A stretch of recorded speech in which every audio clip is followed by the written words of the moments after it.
Boa noite, pessoal. Meu nome é doutora Ana Cecília, eu sou ginecologista. Nós estamos aqui hoje para mais um vídeo. Hoje um vídeo sobre miomas uterinos, que me pedem muito e que são 50% das queixas do pronto-socorro na emergência, que são sangramentos, né? Hemorragias mesmo, hipermenorreia, dismenorreia, por causa de miomas. Também bastante na UBS no consultório. As pacientes antigamente já chegavam em quadros mais graves, miomas imensos, e acabavam indo para a cirurgia e não tinha muito tratamento. Hoje nós já temos tratamento para isso, para esses miomas, tá? E nem sempre é caso cirúrgico.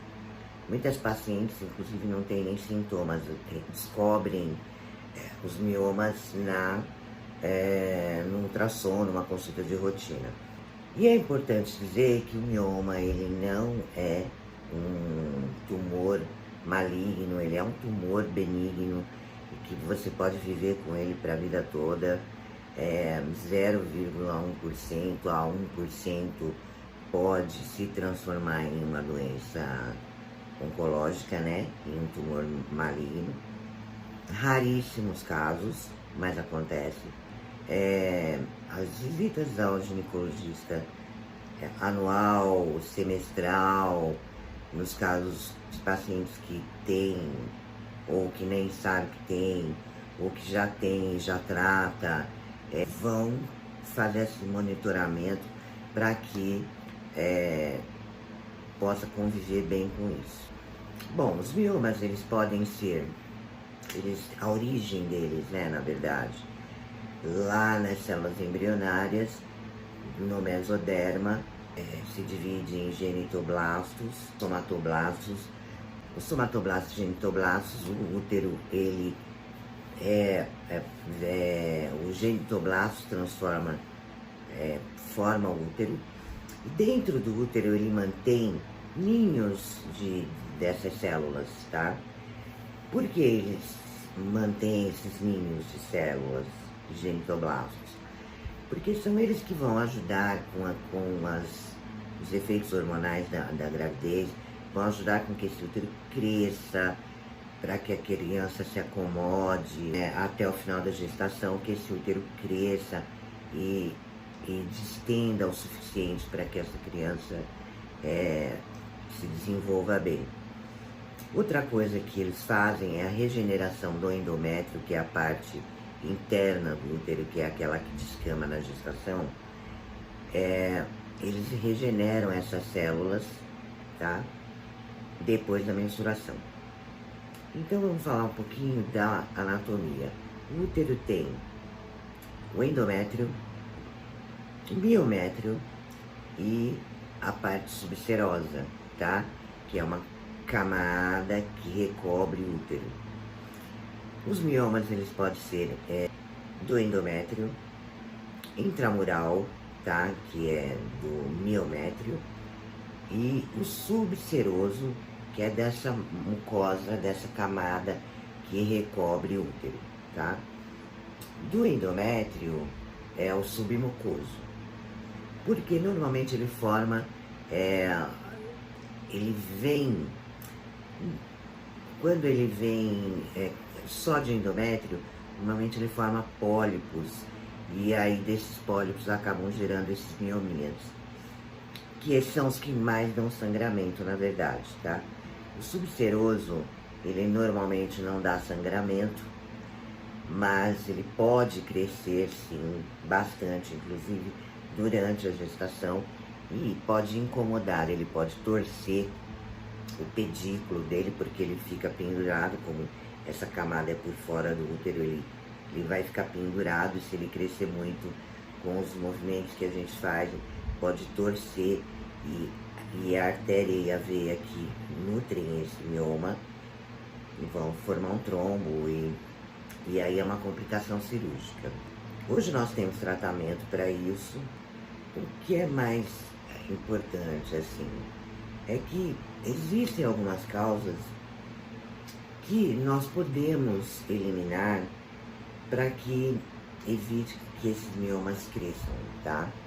Então, a primeira causa delas são as toxinas, o que a gente já falou em um outro vídeo, sobre os metais nos alimentos, tá?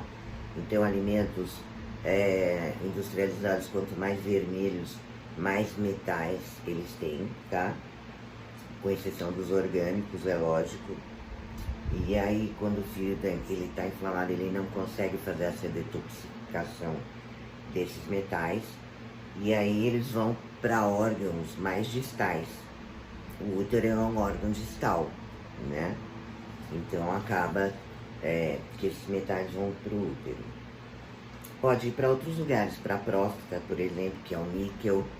E aí também algumas bactérias como o Clostridium são origens, podem originar um câncer de próstata. Os miomas são ligados mais ao mercúrio, tá?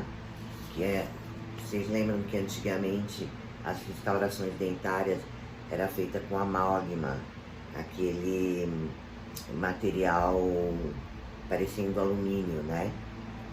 Que é o mercúrio. Então essas amálgamas hoje já não se usa mais, exatamente por conta da contaminação e intoxicação de mercúrio. A segunda causa são os parasitas. Parasitas são bactérias, fungos, vermes, que usam do nosso alimento, da nossa energia, da nutrição do nosso corpo para sobreviver. Uma delas é a clamídia, tá? Então, você pode ter uma clamídia, ela fica indetectável no organismo e pode ficar ali por muito tempo. Nos homens pode ser causa de infertilidade. E aqui, lógico, grande importância do uso de preservativo. E hoje a cultura, né, de clamídia, para clamídia nas mulheres, bacterioscopia, cultura para clamídia na secreção vaginal é importante, principalmente quando a paciente tem miomas grandes ou outras causas de dor pélvica que não sejam varizes pélvicas, né? Assim como a gente tem varizes nas pernas, nós temos varizes também no útero, né? E que pode dar dor pélvica. Não sendo varizes, pode ser uma clamídia aí, que está escondida, tá? Outra causa é a causa hormonal. Então, a persistência estrogênica, né? Uma quantidade maior de estrógeno do que o necessário. Então, as pacientes mais obesas, a camada gordurosa, ela tem um metabolismo, e o metabolismo final dela acaba sendo um estrógeno, um estrogênio, um tipo de estrógeno que vai ajudar aí a aumentar o nível estrogênico na paciente, podendo dar esses miomas, tá?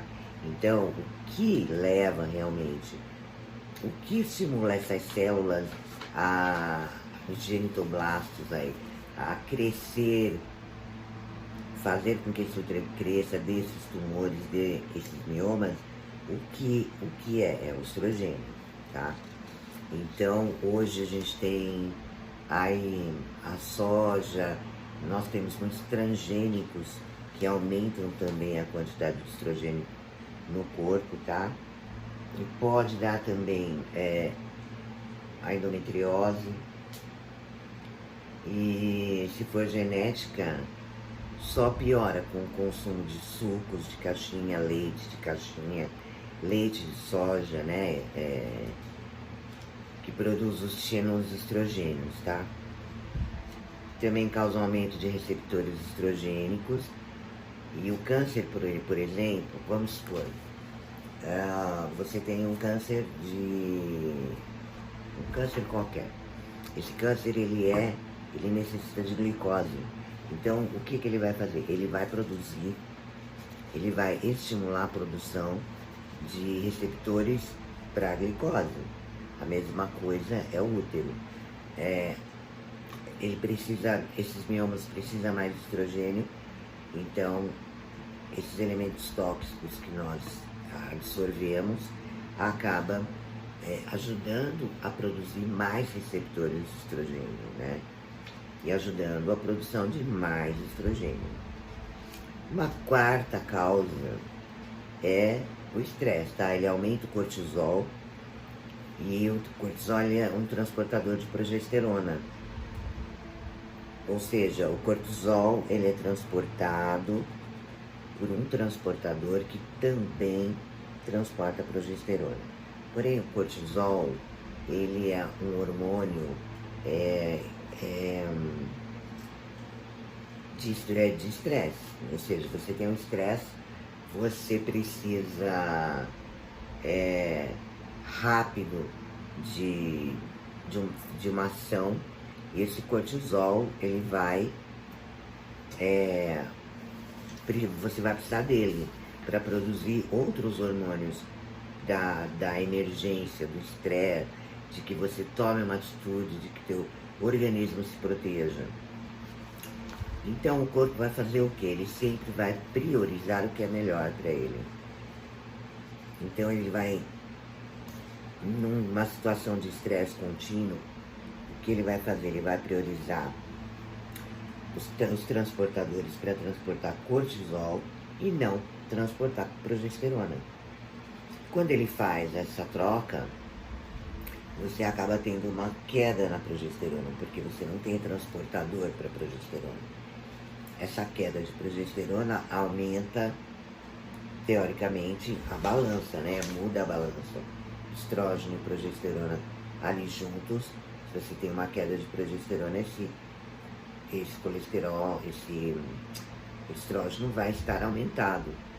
Então isso também, o estresse também pode levar a um aumento aí grande dos miomas, tá? Aromatização de testosterona, causada também pelo estresse, então ela vai aromatizar, em vez de testosterona, a testosterona é estrógeno, tá? Estrona, o que piora ainda mais o aumento do mioma, e a progesterona também se transforma em cortisol. Então vira uma bola de neve, a progesterona se transforma em cortisol, o organismo em estresse está precisando de mais cortisol, os transportadores vão dar preferência ao cortisol ao invés da progesterona. Isso vai causar o quê? A queda da progesterona e o estrógeno ali permanecendo alto, tá? A quinta causa são alimentos que não são compatíveis com o organismo. Então, hoje nós temos a biorressonância, né? E a biorressonância pode determinar aí os alimentos, por exemplo. Você se alimenta de ovo, não sente nada com o ovo, mas de repente o seu organismo não é compatível com o ovo, tá? O ovo é um bom exemplo, assim, que eu costumo dar. Se ele não é compatível, ele vai produzir toxinas inflamatórias, tá? Tudo isso, gente, tudo faz parte de um processo inflamatório do organismo. Por contaminação de metais, por alimentação industrializada, por estresse do dia a dia, por não ter um descanso adequado, por não ter um sono tranquilo. E o sono não é tranquilo porque tem o estresse. E muitas vezes o estresse também é gerado pela alimentação, não só pela correria do dia a dia, pelos celulares, TV, né? Computador, porque hoje a gente não faz nada sem ele. Enfim, o que leva também o celular, computador, a televisão, que muita gente gosta de dormir com televisão ligada, são a radiação, tá? A radiação também ajuda aí a desencadear todo um processo hormonal. Uma sexta causa, tá? Nós temos os meridianos, que a gente chama. Então, os meridianos, eles alinham toda Por exemplo, quando você tem cirurgias, cicatrizes cirúrgicas, né? Tatuagens, elas causam bloqueio do meridiano neurovascular. O parto cesárea, por exemplo, no corte na horizontal, ele corta o meridiano e bloqueia esses campos neurovasculares, tá? As tatuagens são cheias de metais, que traz bloqueio afetivo de traumas. Você corta o meridiano que se relaciona com o útero e que irriga o corpo. E aí ele tende a se defender. O que ele ocasiona? Uma lentificação no metabolismo basal, tá? Causando uma inflamação naquele meridiano. E aí um depósito, impregnação, deposição, desdiferenciação, dando miomas e metrorragias. Posso explicar melhor isso se vocês tiverem perguntas, tá? É meio complicadinho mesmo. Outra coisa, uma sétima causa é a falta de iodo, gente. A falta de progesterona desregula a balança estrogênica, que eu falei para vocês. A falta de progesterona tem outros fatores que a gente pode conversar em outros vídeos, em outras doenças. O iodo do sal é muito pouco, tá? E aí você tem o magnésio do solo, que o nosso solo é muito pobre em magnésio. E aí a nossa alimentação vai ser pobre em magnésio. E aí você tem iodo, magnésio, ferro. Você tem todo um balanço. É tudo balanceado. Então, se você tem... Eu vou falar das vitaminas e aí a gente vai falar de como a gente pode balancear isso, tá? Uma vitamina D, você suplementar uma vitamina D e você ter uma deficiência de vitamina A, não vai resolver. Aí você vai ter que suplementar A mais D. Porém, a A precisa de ferro e de zinco. Então, é toda Isso não tem jeito. A gente tem que ter um profissional que pense nisso, que pense em toda a situação, em que veja todos os exames, que sinta todos os problemas que você está tendo, né? E que pegue todos esses sintomas e consiga fazer todo o seu processo aí, todo o seu histórico, para que possa fazer essa reposição, além dos exames, né, bioquímicos. Então, o tratamento, a gente pode usar os progestagênios,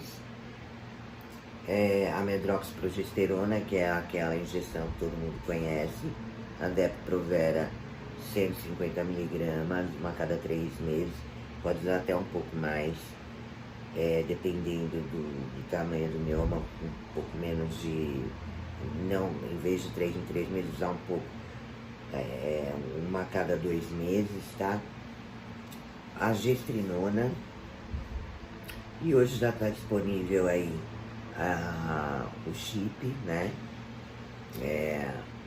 Para quem ainda na região sudeste, para quem tem uma condição de colocar, né? Essas medicações, elas cessam a menstruação. Quando elas cessam a menstruação e mantêm o equilíbrio de estrógeno e progesterona, esses miomas não vão ter como crescer e vão diminuir. O que mais que a gente pode usar? Quando você cessa a menstruação, é lógico, você tem aí uma diminuição da anemia que vem com essas pacientes, com certeza. E hoje a gente já tem uma determinação de que todas as mulheres que menstruam, que estejam em fase menstrual, devem ser suplementadas com ferro. E aí você pode fazer, nós temos também o Implanon, a medicação via oral, com implante intradérmico, a medicação via oral, que são os anticoncepcionais progestágenos, que nos deixam sem menstruar, e as injeções cada 3 meses, tá? Então eu acho que era isso. O interessante é que a gente melhore a alimentação, que a gente esteja sempre passando em um ginecologista, em um médico de família. Olha, eu vou mostrar aqui pra vocês, tá? Olha. Então aqui nós temos o endométrio dentro do útero, o intramural, tá? O subcutâneo, o subseroso, tá? Subseroso, tá vendo? Ele faz um pedículo. Nós podemos ter também, já aqui, olha, pediculoso, ou seja, do endométrio, saindo pela vagina aqui, olha. Aqui o útero, ó, tem um pequenininho aqui no colo e o pediculoso saindo aqui pelo útero, tá? Descendo pela vagina. Esse normalmente ele dá bastante dor e ele pode parir, chama o mioma parido. Ele sai, acaba saindo pela vagina quando ele não tem mais espaço para crescer. Tá bom, gente? Então eu acho que por hoje é isso. É meio confuso às vezes, mas assim, o que é interessante, o mioma não é uma doença grave. O mioma pode ser tratado, a paciente não precisa estar sangrando o tempo todo. Uma coisa importante, gente, é sempre manter a consulta de rotina, porque o que acontece muitas vezes é que a paciente chega no pronto-socorro e ela não me conhece, não conhece o médico que está lá, o médico que está lá não conhece essa paciente. O máximo que a gente vai conseguir fazer é bloquear essa menstruação, e muitas vezes a gente não consegue, porque dentro de um pronto-socorro você não vai ter os exames todos necessários que você precisa para ver toda essa gama de motivos, né? De causas, tá? Principalmente bioquímicos, aí as vitaminas, o ferro, o zinco, tratar a alimentação, conversar sobre alimentação. O pronto-socorro é uma coisa muito de urgência. Então, sim, tirar a dor, parar o sangramento, uma internação, às vezes por alguns dias, até conseguir resolver realmente. Então, se você manter sua consulta de rotina, o que vai acontecer? Você não vai ter que passar por essa situação. E aí você não... É muito ruim você ter que conversar com um médico que você não conhece, uma médica que você não conhece, para falar sobre um problema que você já está cansada, né, de tentar resolver e não consegue. E sendo que se você tiver um médico aí da sua OBS, ou do consultório, né, do seu convênio, ou do seu médico particular, ele vai ter uma gama de fatores aí, ele vai ter mais histórico teu desde o começo, e ele vai conseguir resolver mais fácil o seu problema, tá bom? Espero que eu tenha resolvido aí algumas dúvidas de vocês. Lógico, sei que vai ficar bastante dúvida, porque mioma é bem complicadinho mesmo, mas deixe suas dúvidas, deixe suas perguntas e a gente vai respondendo, tá bom? Então até o próximo vídeo, um abraço e obrigada.